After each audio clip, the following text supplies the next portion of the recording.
ओम शांति। साकार मुरली 13 नवंबर 2024। सुनेंगे ईश्वरीय महावाक्यों को विस्तार से। मिट्टे बच्चे, सभी को पहले पहले अलफ का पाठ पक्का कराओ। आप आत्मा भाई भाई है। प्रश्न, किस एक बात में श्रीमत मनुष्य मत के बिल्कुल ही विपरीत है? उत्तर, मनुष्य मत कहती है हम मोक्ष में चले जाएंगे।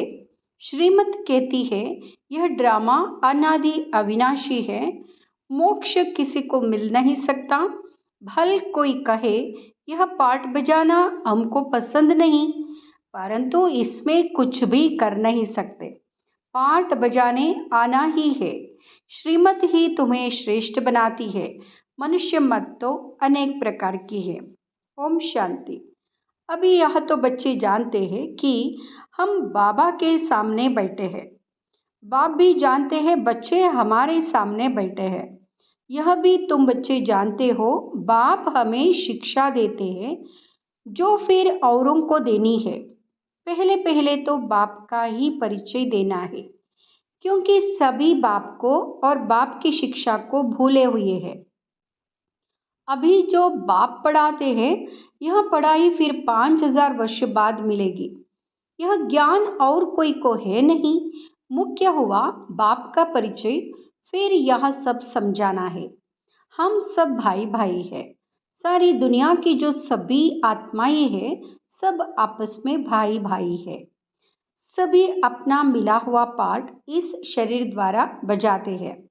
अभी तो बाप आए हैं नई दुनिया में ले जाने के लिए, जिसको स्वर्ग कहा जाता है, परंतु अभी हम सब भाई पतित है, एक भी पावन नहीं। सभी पतितों को पावन बनाने वाला एक ही बाप है। यहाँ है ही पतित विकारी रावण की दुनिया। रावण का अर्थ ही है 5 विकार स्त्री में, 5 विकार पुरुष में। बाप बहुत सिंपल रीति समझाते हैं, तुम भी ऐसे समझा सकते हो। तो पहले पहले यह समझाओ कि हम आत्माओं का वह बाप है। सभी ब्रदर से पूछो यह ठीक है? लिखो हम सब भाई भाई है। हमारा बाप भी एक है। हम सब सोल्स का वह है सुप्रीम सोल। उनको फादर कहा जाता है। यह पक्का बुद्धि में बिठाओ तो सर्वव्यापी आदि का खिचड़ा पट्टी निकल जाए। अलफ पहले पढ़ाना है। बोलो यह पहले अच्छी रीति बैठ लिखो। आगे सर्वव्यापी कहता था, अब समझता हूँ सर्वव्यापी नहीं है। हम सब भाई भाई है। सब आत्माएं कहती है गॉड फादर, परमपिता परमात्मा अल्लाह। पहले तो यह निश्चय बिठाना है कि हम आत्मा है, परमात्मा नहीं है। ना हमारे में परमात्मा व्यापक है, सभी में आत्मा व्यापक है। आत्मा शरीर के आधार से पाठ बजाती है, यह पक्का कराओ। अच्छा, फिर वह बाप सृष्टि चक्र के आदि मध्य अंत का ज्ञान सुनाते हैं। बाप ही टीचर के रूप में बैठ समझाते हैं। लाखों वर्ष की तो बात नहीं। यह चक्र अनादि बना बनाया है। इक्वल कैसे है इसको जानना पड़े। सत्युग त्रेता पास्ट हुआ, नोट करो।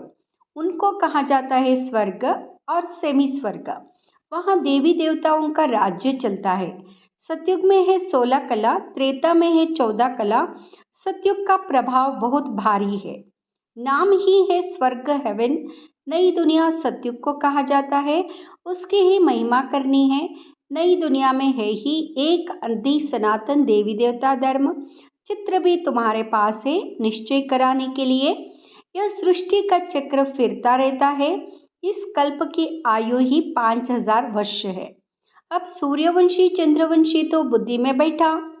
विष्णुपुरी ही बदल राम सीतापुरी बनती है। उनकी भी डिनाइस्टी चलती है ना।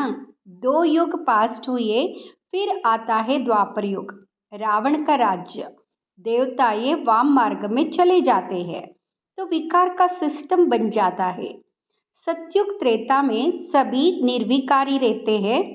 एक आदि सनातन देवी देवता धर्म रहता है। चित्र भी दिखाना है, ओरली भी समझाना है। बाप हमको टीचर होकर ऐसे पढ़ाते हैं। बाप अपना परिचय खुद ही आकर देते हैं। खुद कहते हैं, मैं आता हूँ पतितों को पावन बनाने के लिए। तो मुझे शरीर जरूर चाहिए, नहीं तो बात कैसे करूँ। मैं चैतन्य हूँ, सत्य हूँ और अमर हूँ। सतो रजो तमो में आत्मा आती है। आत्मा ही पतित, आत्मा ही पावन बनती है। आत्मा में ही सब संस्कार है। पास्ट के कर्म व विकर्म का संस्कार आत्मा ले आती है। सतयुग में तो विकर्म होता नहीं। कर्म करते हैं, पाठ बजाते हैं, परंतु वह कर्म अकर्म बन जाता है। गीता में भी अक्षर है, अभी तुम प्रैक्टिकल में समझ रहे हो। जानते हो बाबा आया हुआ है पुरानी दुनिया को बदल नई दुनिया बनाने। जहाँ कर्म अकर्म हो जाते हैं उनको ही सतयुग कहा जाता है।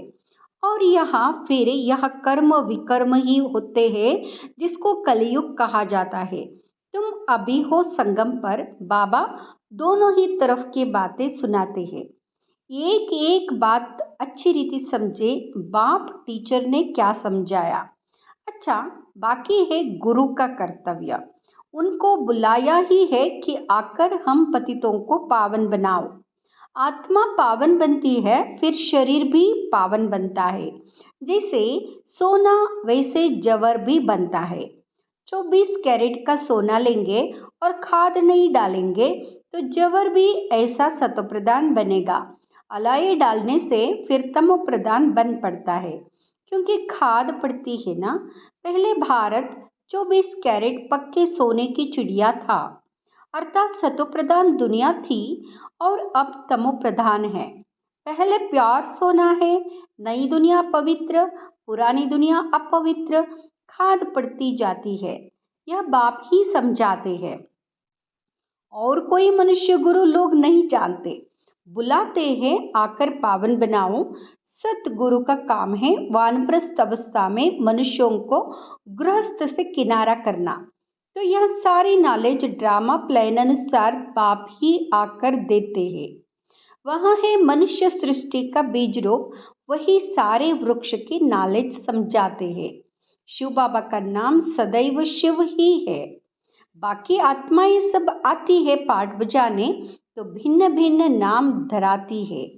बाप को बुलाते हैं परंतु उन्हें जानते नहीं। वह कैसे भाग्यशाली रथ में आते हैं तुमको पावन दुनिया में ले जाने। तो बाप समझाते हैं, मैं उनके तन में आता हूँ जो बहुत जन्मों के अंत में है, पूरा 84 जन्म लेते हैं। राजाओं का राजा बनाने के लिए इस भाग्यशाली रथ में प्रवेश करना होता है। पहले नंबर में है श्री कृष्ण, वहाँ है नई दुनिया का मालिक, फिर वही नीचे उतरते हैं। सूर्यवंशी, चंद्रवंशी, फिर वैश्य, शूद्रवंशी, फिर ब्रह्मावंशी बनते हैं। गोल्डन से सिल्वर, फिर तुम आयरन से गोल्डन बन रहे हो। बाप कहते हैं, मुझ एक अपने बाप को याद करो जिसमें मैंने प्रवेश किया है। इनकी आत्मा में तो जरा भी यह नॉलेज नहीं थी। इनमें मैं प्रवेश करता हूँ, इसलिए इनको भाग्यशाली रथ कहा जाता है। खुद कहते हैं, मैं इनके बहुत जन्मों के अंत में आता हूँ। गीता में अक्षर एक्यूरेट है। गीता को ही सर्वशास्त्रमयी शिरोमणि कहा जाता है। इस संगम पर ही बाप आकर ब्राह्मण कुल और देवी देवता कुल की स्थापना करते हैं। औरों का तो सबको मालूम ही है, इनका कोई को पता नहीं है। बहुत जन्मों के अंत में अर्थात संगम युग पर ही बाप आते हैं। बाप कहते हैं, मैं बीज रूप हूँ। श्री कृष्ण तो है ही सतयुग का रहवासी, उनको दूसरी जगह तो कोई देख ना सके। पुनर्जन्म में तो नाम रूप देश काल सब बदल जाता है। पहले छोटा बच्चा सुंदर होता है, फिर बड़ा होता है, फिर वह शरीर छोड़ दूसरा छोटा लेता है। यह बना बनाया खेल है, ड्रामा के अंदर फिक्स है। दूसरे शरीर में तो उनको श्री कृष्ण नहीं कहेंगे, उस दूसरे शरीर पर नाम आदि फिर दूसरा पड़ेगा। समय, फीचर, स्थिति, तारीख आदि सब बदल जाता है। वर्ड की हिस्ट्री, ज्योग्राफी ओबोहो रिपीट कहा जाता है। तो यह ड्रामा रिपीट होता रहता है। सतो रजो तमो में आना ही है। सृष्टि का नाम, युग का नाम सब बदलते जाते हैं। अभी यहाँ है संगम युग, मैं आता ही हूँ संगम पर। यह हमको अंदर में पक्का करना है। बाप हमारा बाप टीचर गुरु है, जो फिर सतोप्रधान बनने की युक्ति बहुत अच्छी बताते हैं। गीता में भी है, देह से देह के सब धर्म छोड़ अपने को आत्मा समझो, वापस अपने घर जरूर जाना है। भक्ति मार्ग में कितनी मेहनत करते हैं भगवान के पास जाने के लिए। वहाँ है मुक्तिधाम, कर्म से मुक्त हम इनकॉर्पोरियल दुनिया में जाकर बैठते हैं। पाठधारी घर गया तो पाठ से मुक्त हुआ। सब चाहते हैं हम मुक्ति पावे, परंतु मुक्ति तो किसको मिल ना सके। यह ड्रामा अनादि अविनाशी है। कोई कहे यह पाठ बजाना हमको पसंद नहीं, परंतु इसमें कोई कुछ कर ना सके। यह अनादि ड्रामा बना हुआ है, एक भी मुक्ति को नहीं पा सकते। वह सब है अनेक प्रकार की मनुष्य मत। यहाँ है श्रीमत, श्रेष्ठ बनाने लिए। मनुष्य को श्रेष्ठ नहीं कहेंगे, देवताओं को श्रेष्ठ कहा जाता है। उन्हों के आगे सब नमन करते हैं, तो वह श्रेष्ठ ठहरे ना। परंतु यह भी किसको पता नहीं है। अभी तुम समझते हो कि 84 जन्म तो लेना ही है। श्री कृष्ण देवता है, वैकुंठ का प्रिंस, वह यहाँ कैसे आएगा। ना उसने गीता सुनाई, सिर्फ देवता था, इसलिए सभी लोग उनको पूछते हैं। देवता है पावन, खुद पतित ठहरे। कहते भी है, मुझ निर्गुण हारे में कोई गुण ना ही। आप हमको ऐसा बनाओ। शिव के आगे जाकर कहेंगे हमको मुक्ति दो, वह कभी जीवन मुक्त जीवन बंद में आते ही नहीं, इसलिए उन्हें पुकारते हैं मुक्ति दो। जीवन मुक्ति भी वही देते हैं। अभी तुम समझते हो, बाबा और मम्मा के हम सब बच्चे हैं, उनसे हमें अथाह धन मिलता है। मनुष्य तो बेसमझी से मांगनी करते रहते हैं। बेसमझ तो जरूर दुखी ही होंगे ना, अथाह दुख भोगने पड़ते हैं। तो यह सब बातें बच्चों को बुद्धि में रखनी है। एक बेहद के बाप को ना जानने कारण कितना आपस में लड़ते रहते हैं। ऑर्फन बन पड़े हैं, वहाँ होते हैं हद के ऑर्फन्स, यहाँ है बेहद के ऑर्फन्स। बाप नई दुनिया स्थापन करते हैं। अभी है ही पतित आत्माओं की पतित दुनिया। पावन दुनिया सतयुग को कहा जाता है, पुरानी दुनिया कलयुग को। तो बुद्धि में यह सब बातें हैं ना। पुरानी दुनिया का विनाश हो जाएगा, फिर नई दुनिया में ट्रांसफर हो जाएंगे। अभी हम टेम्पररी संगम युग पर खड़े हैं। पुरानी दुनिया से नई बन रही है, नई दुनिया का भी पता है। तुम्हारी बुद्धि अब नई दुनिया में जानी चाहिए। उठते बैठते यही बुद्धि में रहे कि हम पढ़ाई पढ़ रहे हैं, बाप हमको पढ़ाते हैं। स्टूडेंट को यह याद रहना चाहिए, फिर भी वह याद नंबरवार पुरुषार्थ अनुसार रहती है। बाप भी नंबरवार पुरुषार्थ अनुसार याद प्यार देते हैं। अच्छा पढ़ने वाले को टीचर जरूर प्यार जास्ती करेंगे। कितना अंतर पड़ जाता है।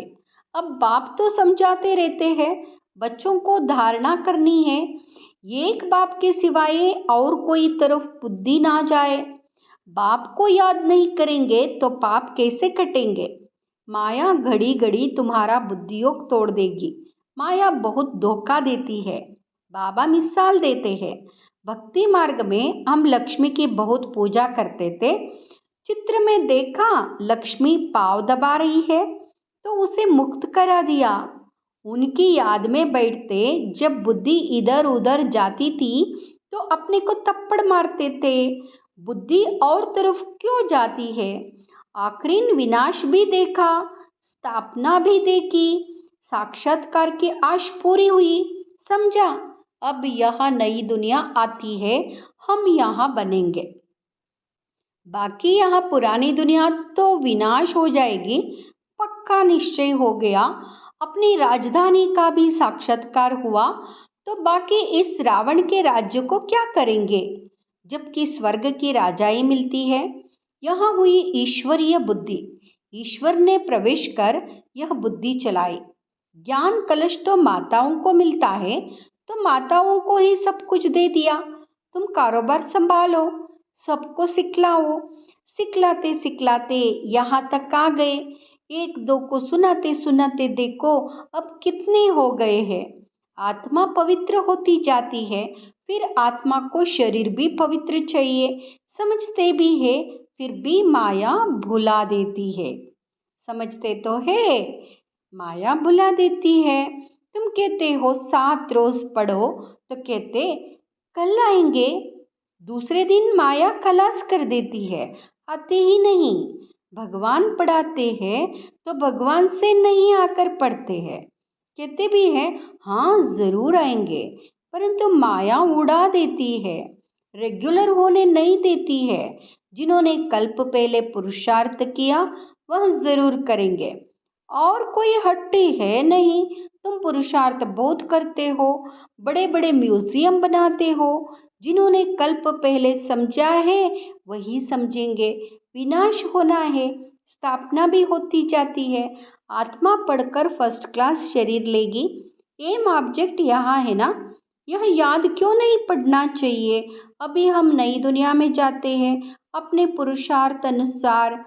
अच्छा, मीठे मीठे सिकिलदे बच्चों प्रति माता पिता बाप दादा का याद प्यार और गुड मॉर्निंग। रूहानी बाप की रूहानी बच्चों को नमस्ते। हम रूहानी बच्चों की रूहानी माता पिता बाप दादा को याद प्यार गुड मॉर्निंग नमस्ते शुक्रिया बाबा। धारणा के लिए मुख्य सार। फर्स्ट, बुद्धि में सदा याद रहे कि अभी हम थोड़े समय के लिए संगम युग में बैठे हैं। पुरानी दुनिया विनाश होगी तो हम नई दुनिया में ट्रांसफर हो जाएंगे, इसलिए इससे बुद्धि योग निकाल देना है। दूसरा, सभी आत्माओं को बाप का परिचय दे, कर्म अकर्म विकर्म की गुह्य गति सुनानी है। पहले अलफ का ही पाठ पक्का कराना है। वरदान, श्रेष्ठ प्राप्तियों के प्रत्यक्ष फल द्वारा सदा खुशहाल रहने वाले एवर हेल्दी भाव। श्रेष्ठ प्राप्तियों के प्रत्यक्ष फल द्वारा सदा खुशहाल रहने वाले एवर हेल्दी भाव। संगम युग पर अभी अभी किया और अभी अभी श्रेष्ठ प्राप्ति की अनुभूति हुई, यही है प्रत्यक्ष फल। सबसे श्रेष्ठ फल है समीपता का अनुभव होना। आजकल साकार दुनिया में कहते हैं कि फल खाओ तो तंदुरुस्त रहेंगे, हेल्दी रहेंगे। हेल्दी रहने का साधन फल बताते हैं, और आप बच्चे हर सेकेंड प्रत्यक्ष फल खाते ही रहते हो, इसलिए एवर हेल्दी हो। यदि आपसे कोई पूछे कि आपका क्या हाल चाल है, तो बोलो कि फरिश्ते की चाल है और खुशहाल है। स्लोगन, सर्व की दुआओं के खजाने से संपन्न बनो तो पुरुषार्थ में मेहनत नहीं करनी पड़ेगी। ओम शांति।